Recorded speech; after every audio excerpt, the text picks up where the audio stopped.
Lock&Hackle coming back at you. All right, so this is going to be a preliminary video that you'll watch before what comes after it. Just wanted to say hello, and I'm going to do a video here. The information following this, the videos and pictures, are from this past Saturday. No, I'm sorry. This past Saturday. There was a Trout Unlimited chapter meet and greet or meetup at one of our local delayed harvest streams, and the meetup included two of us, me and another gentleman, and that was it, which, okay, that's fine. And we have not had a lot of rain here in the last 2 or 3 months, so a lot of the waters in North Georgia are at an all-time low. When I got to the creek that morning, some of my usual visual keys that tell me whether the water is flowing really high or medium, they were way out of the water. So fishing was difficult. When they stocked the fish in one particular area, it was really, I thought it was going to be like just shooting fish in a barrel, no pun intended. For the simple fact that where they dump them is a large pool off of a bridge, and typically the fish just stay in that area, but as we get rain, or depending on the rain levels that we've had, that pool has a pretty good fast current coming to one side of it, and the fish they move downstream. Without the rain, all that's there is that pool. So we went looking for fish, we really did. Long story short, we finally found them. How and why they were where they were, it's a mystery to me. These are just stocked trout, so they really don't have the knowledge yet of where to go to find food, areas of, I think they'll find it. If it's not oxygenated very well, the water's dirty, they're gonna move. They're gonna find areas where they're more comfortable, they can kind of relax. And they'll fight for the best spot, so the bigger fish wins. And that kind of helped us out. So these fish found these little honey holes for them to hide out in, and I was like, okay. And I did want to showcase the rod that I used. It was a 2-piece bamboo rod. And I guess I might do a separate review on this. It's going to be kind of hard because it's not like the best representation of the company, but it is a representation of the company. This is a Headwaters bamboo company, or bamboo rod, Headwaters bamboo rod company. It's hard to tell because I got this in what they call a garage sale, and so if you look closely, you see the windings on that are kind of a root beer and butterscotch color on the butt section, but then if you look at the tip section, the windings are kind of a yellow and black.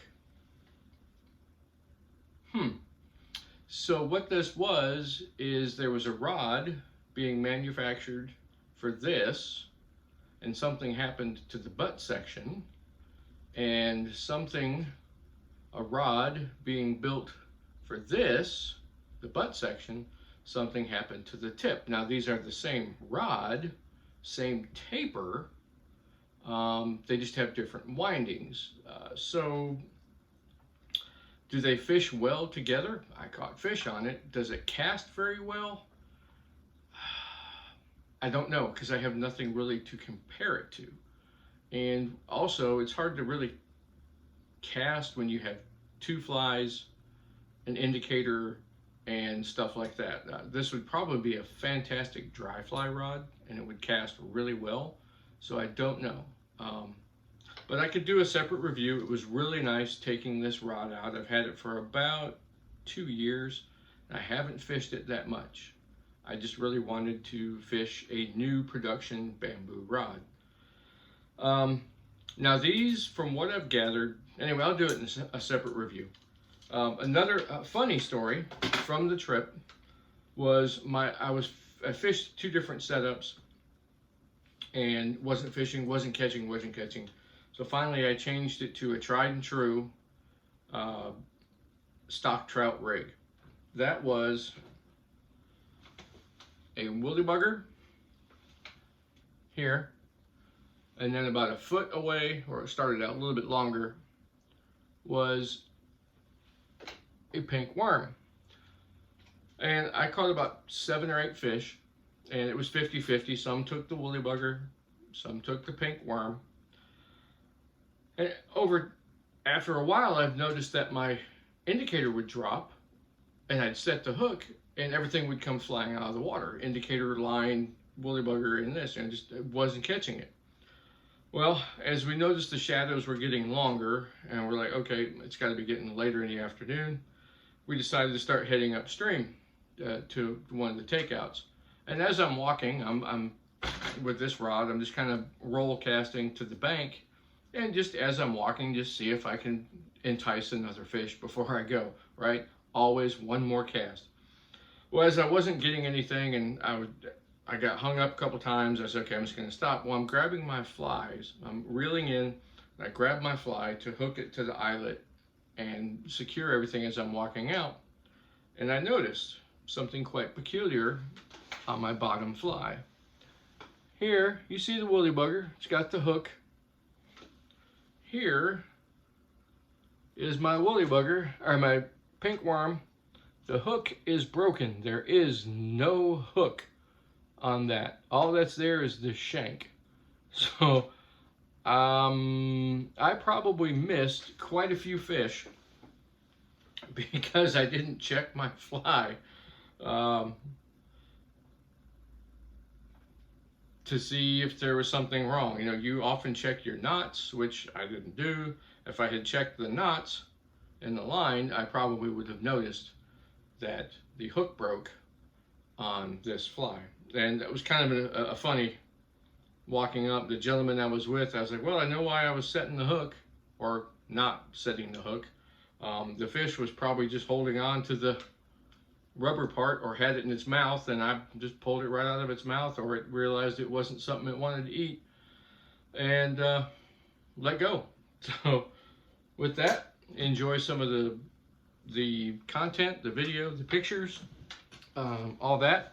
And I might do a separate review on the Headwaters bamboo rod.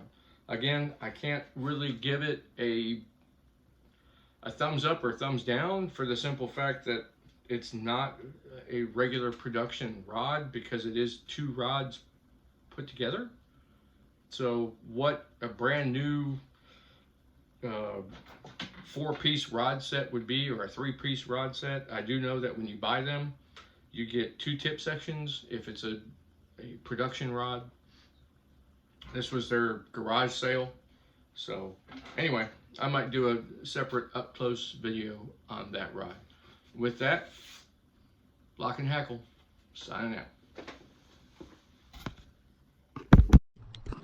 Fish number 2. If I can get them in. Yep.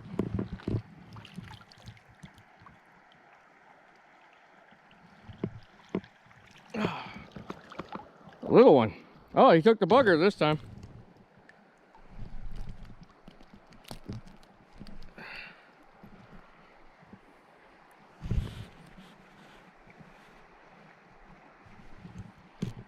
All right, here we go. Fish number 2 in the hole. You right there, bud? Yep, let's get him some water. Yep. Get my line all untangled. There we go. There. All right, you ready? We're just gonna do a little net release here. There he goes.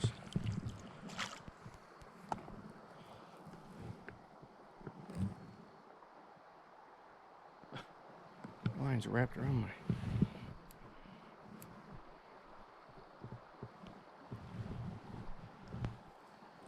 What?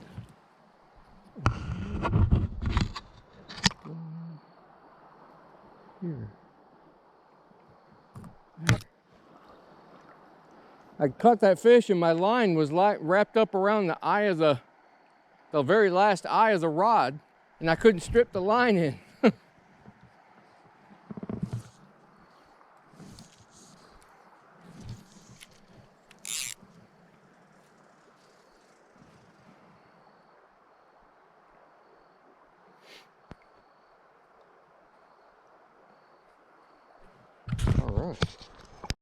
All right, we're making our way out. These guys already went natural, no? No, yeah, they're not that. They stocked it, what, a week ago? I thought they didn't stock until Monday or Tuesday. Right. So we're looking at what, 5 days, 6 days? All right, I'll meet you up there. Yeah, I'll be up there. Try and get out. That's going to be the fun part. I would walk the stream up, but there's that guy fishing. I don't want to blow up the water if there's something there.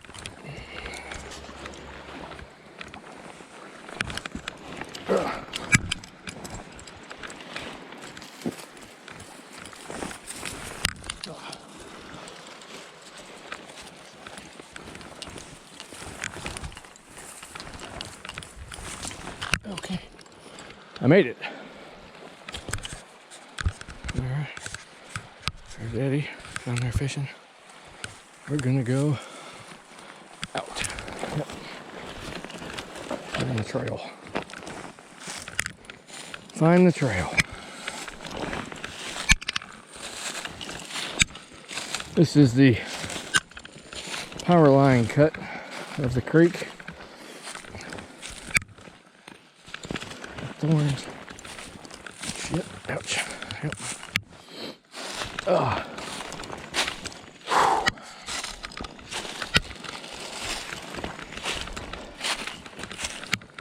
All right. Right turn. There we go. Okay. Well, viewers, we have not done well today. Stopped and had a little bit of lunch and warm up the feet. Supposed to get close to 65, almost 70, but I don't think that's going to happen here. That's a creek. So we're going to make our way back, follow this path here, and then we're going to go fish for a little bit, and then I think I might call it. I brought the spinning rod out. That didn't work. Nothing there. Did see some trout. They were chasing each other or chasing bait fish. Not really sure what they were doing, but yep.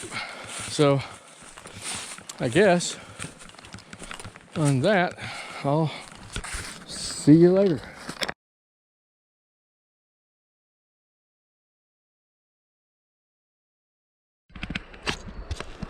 All right, got one.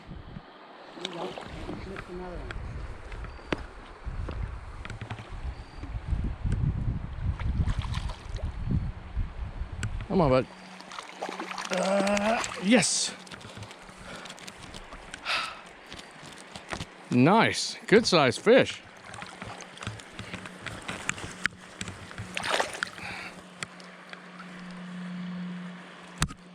Of course, he's all tangled up. We got a good one. Yeah.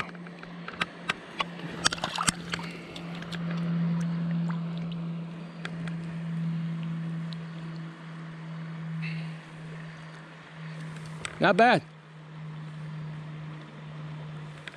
About a 11-inch fish, maybe? Yeah. All right. Yeah, get this. He took the pink worm. Yeah. Let him go. Yep. Come on.